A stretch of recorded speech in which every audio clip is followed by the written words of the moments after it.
बच्चू कडू आणि मनोज जरांगे दोघही शेतकरी आंदोलनासाठी लढण्यासाठी मैदानात यायला तयार आहेत। बच्चू कडू आधीच मैदानात आले।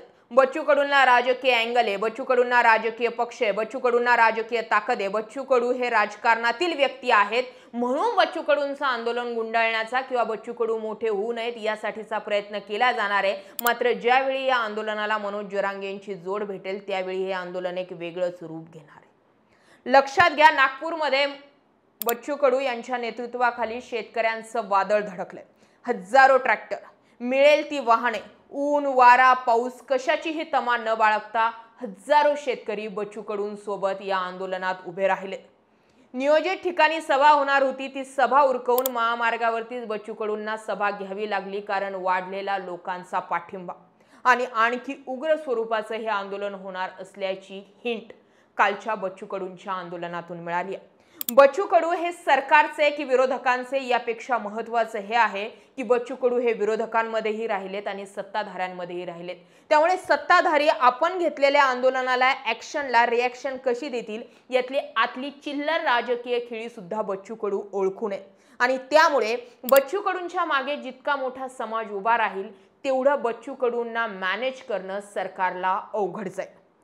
पुढची जाऊन हिंट म्हणजे 2 नोव्हेंबर पासून मनोज जरांगे सुद्धा शेतकरी प्रश्नांसाठी मैदानात येत आहेत। अंतरवाली सराटीमध्ये 2 नोव्हेंबरला शेतकरी संघटना पदाधिकारी यांची अभ्यासक यांची बैठक घेऊन आंदोलनाची दिशा मागण्या ठरवल्या जाणार आहेत आणि जोपर्यंत मागण्या मान्य होत नाही तोपर्यंत एकही नेता गावात फिरू देणार नाही, हा मनोज जरांगेंचा शब्द।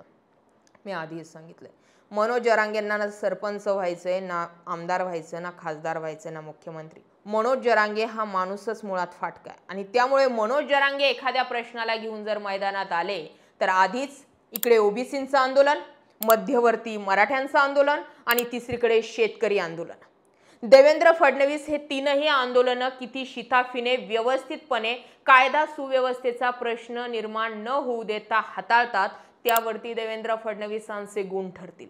नाहीतर अंतरवाली सराटीमध्ये पोलिसांकडून झालेला लाठीचार्ज किंवा मग भंपक काहीतरी करण्याचा प्रयत्न झाला तर मात्र हे आंदोलन एका वेगळ्या दिशेला जाईल।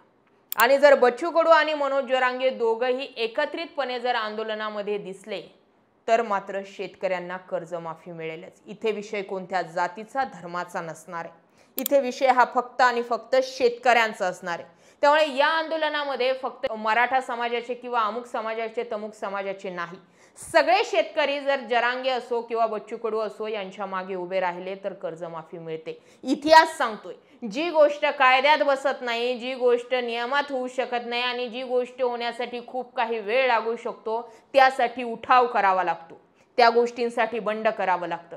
ते शिंदे आणि अजित पवारांनी दाखवूनही दिले की एखादा पक्ष आणि एखादा चिन्ह कसं काढता येऊ शकतं, कसं कोर्टात टिकवता येऊ शकतं, कसे संविधानिक बदल करावे लागतात आणि कसा कायदा हँडल करावा लागतो।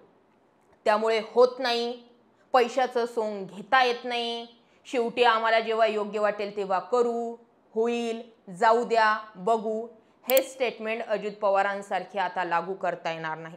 हीच वेळ आहे शेतकरी कर्जमाफीची। नाही माहिती लोकांची दिवाळी कशी झाली आहे, नाही माहिती मराठवाड्यामध्ये खरंच दिवाळी गोड होती की नव्हती, नाही माहिती त्यांच्या लेकरांना पोराबाळांना कपडे घेतले होते का नव्हते घेतले। तुम्ही तर सांगून बाजूला झाले की आम्ही अमुक अमुक कोटींचं पॅकेज घोषित केलंय। तुमच्या 10, 15, 20 हजार रुपयांनी त्यांचं वर्ष निघणार आहे, त्यांचा महिना तरी निघेल का?